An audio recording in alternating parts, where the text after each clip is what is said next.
கார குழி பணியாரம் செய்ய போகிறேங்க. வீட்டில் என்ன கேட்டாங்க, ஈவினிங் ஸ்நாக்ஸு டீ ஸ்நாக்ஸ் ஏதாவது இருந்தால் ரெடி பண்ணி கொடுங்கன்னு கேட்டாங்க.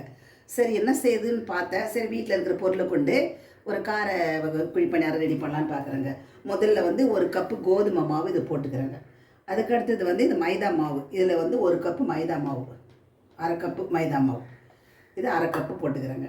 அப்புறம் இது கூட வந்து 1/4 கப்பு வந்து அரிசி மாவு, இது அரிசி மாவு 1/4 கப்பு போட்டுக்கிறேங்க. இதோடு சேர்த்து ஒரு 1/4 ஸ்பூன் வந்து இது உப்பு சேர்த்துக்கலாங்க. ஒரு சிட்டிகை வந்து சோடா மாவு சேர்த்துக்கலாம்.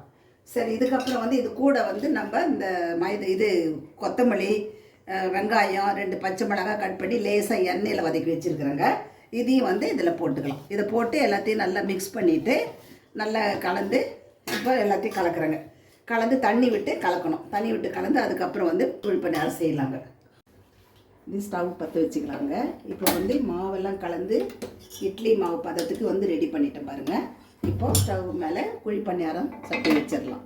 இது இப்போ நல்லா காஞ்சிக்கிட்டே இருக்கும் பாருங்கள். நல்லா காஞ்ச பிறகு இது நல்லா அது கலக்கன்னு கலக்கிட்டே இருக்கணுங்க. நல்லா கலங்கணும். ஒரு 5 நிமிஷம் வந்து நல்லா கலங்காமல் இருக்கணுங்க.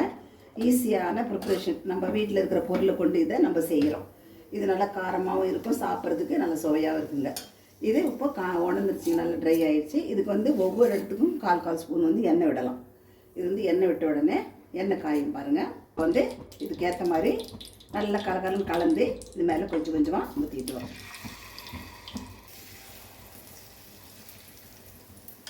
அவ்வளோதாங்க.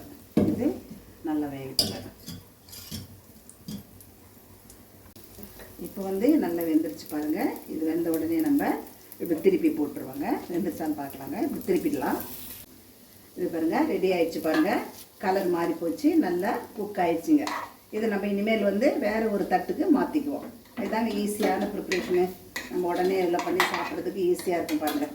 எல்லாம் கலரெல்லாம் மாறிடுச்சு, நல்லா கிறிஸ்பியாகவும் இருக்கும். இது டீக்கு நம்ம எல்லாருக்கும் கொடுக்குறதுக்கு ஈஸியாக இருக்கும். அவசரத்துக்கு இது செய்கிற ஒரு டேஸ்டியான ஒரு பணியாரங்க. இது பாருங்கள், எடுத்து போட்டு இதை நம்ம வேறு ஒரு தட்டுக்கு மாற்றிடலாம். டீ ஸ்நாக்ஸ் ரெடி ஆகிடுச்சிங்க. ஒரு 10 நிமிஷத்துலேயே நான் சொன்ன மாதிரி எல்லாம் ரெடி பண்ணிவிட்டு பாருங்கள். நல்லா சுவையாக டேஸ்ட்டாக இருக்கும். எல்லோரும் வந்து சந்தோஷமாக சாப்பிட்றாங்க. நீங்களும் இதே மாதிரி செஞ்சு பாருங்கள். இதுக்கு வந்து சைட் டிஷ் வந்து சாம்பாருங்க. சூப்பர் சாம்பாருங்க. இது கெட்டியான டால் சாம்பார் மாதிரி வச்சுருக்கேன்.